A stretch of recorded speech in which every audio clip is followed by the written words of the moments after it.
Orang itu nganti cari kesenangan dengan maksiat karena tidak nyaman dengan taat.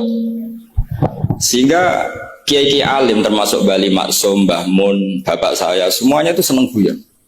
Supaya orang itu nyaman dengan kiai, nyaman dengan taat. Sehingga nggak perlu seneng dengan yang maksiat. Tapi sekarang banyak orang membawa Islam itu dengan keras. Saya masih ingat wasiatnya bapak, kena ngaji guyon ae, wong bingung mikir utang katanya. Dan Bali Maksum itu masyhur seneng guyon.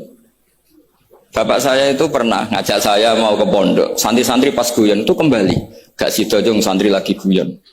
Kayak nopo pak, guyon itu barang mewah. Santri itu kadang telat wesel radhi duwe, iso guyon itu luar biasa. Makanya jangan diganggu aja gitu. Meskipun resikonya keterusan guyon double kayak tadi. Jadi itu sanad itu. Jadi itu sanad yang luar biasa. Jadi sebetulnya guyon tadi ada filosofi yang luar biasa supaya orang itu farah bitaat atau farah bima ahlahu. Sehingga ada ayat qul bi fadlillah wa bi rahmati fa bidzalika falyafrahu. Sehingga orang itu tidak perlu senang lewat maksiat, hura-hura lewat maksiat. Kita cium tangannya Mbah Maksum sudah senang, cium tangannya Mbah Ali senang. Itu santri kalau ketemu Mbah Hamid nyium tangan, itu lebih senang ketimbang nyium tangan artis. Karena kalau nyium tangan artis, astagfirullah kan, mesti itu tersiksa. Tapi kalau nyium tangannya Mbah Hamid itu dikenang sepanjang masa. Ini yang harus kita gerakkan di zamanil akhir. Jadi orang harus terbiasa senang bitaat. Saya itu kalau sudah belajar tafsir misalnya, karena itu sesuatu yang saya tekuni. Saya belajar tafsir tidak lazim ya, tidak pakai kitab tafsir terus, tidak. Seringnya pakai fikih. Ya karena saya punya guru Mbah Maimun adalah putra Ki Zubair Al-Faqih.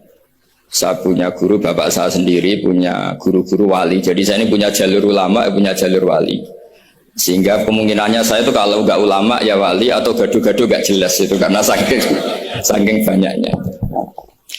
Dalam ilmu yang diajarkan Mbah Mun, diajarkan tentu beliau punya sanad ke Said Alawi sampai Rasulullah atau lewat Mbah Karim, Mbah Hashim juga sampai Rasulullah. Yang jelas gak lewat duta besar karena ini mengkotek itu.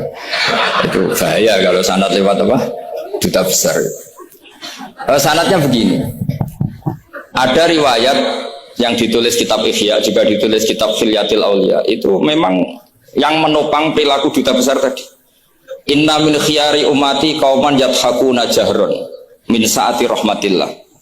Itu dalam kitab Khilyatul Auliya redaksinya malah inna min khiyari umati fi ma nabba'ani al-mala'ul a'la.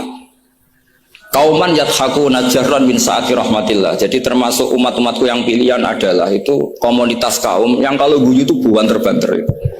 Sehingga saya khawatir duta besar tadi ngakak-ngakak gitu apa bagian dari kewaliannya ya gitu. Karena disebut khiyarul ummah, umat-umat apa?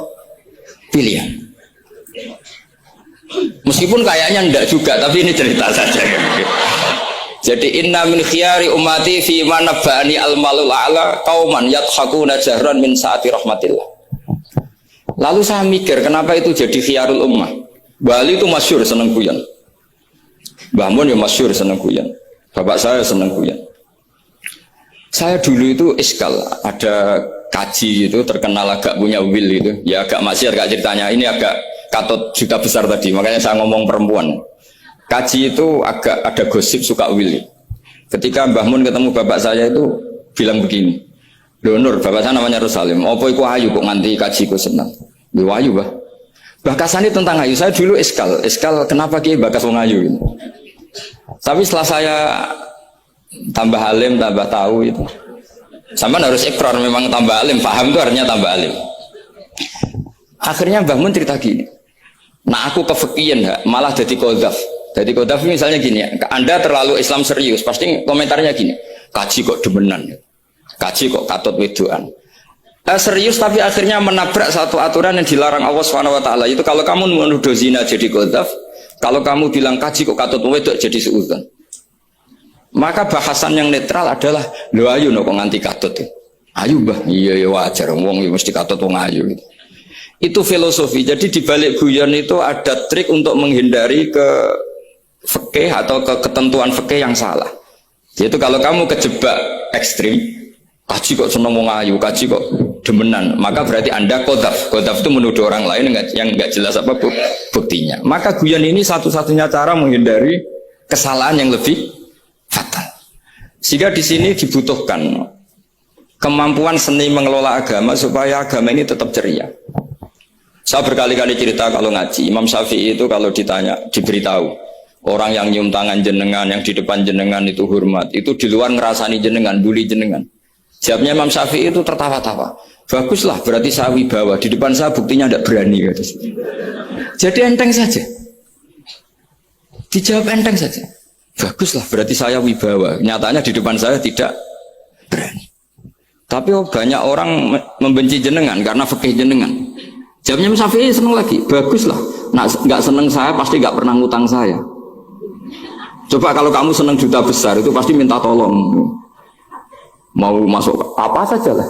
Tapi kalau benci Pak Duta besar pasti malu kan minta tolong. Untung mana kamu dibenci orang sama disenangi orang. Karena kalau dibenci orang yang benci itu pasti tidak utang kamu, tidak ngerepoti kamu, tidak senang. Jadi Imam Syafi'i itu ngadepi dunia itu enteng saja, diberitahu itu orang itu nggak suka kamu gini-gini. Ya bagus lah. Sehingga beliau ngendikan terkenal sekali. Waman asa'a ilaika faqad atlaqaka. Orang yang berbuat buruk sama kamu berarti membebaskan kamu. Karena orang ini pasti nggak akan ngerepoti kamu. Jadi ulama-ulama dulu ciri khasnya adalah ar-ridho anillah. Melihat apa saja itu sudah ridho. Dan ridho itu ekspresi paling gampang ya ceria, seneng.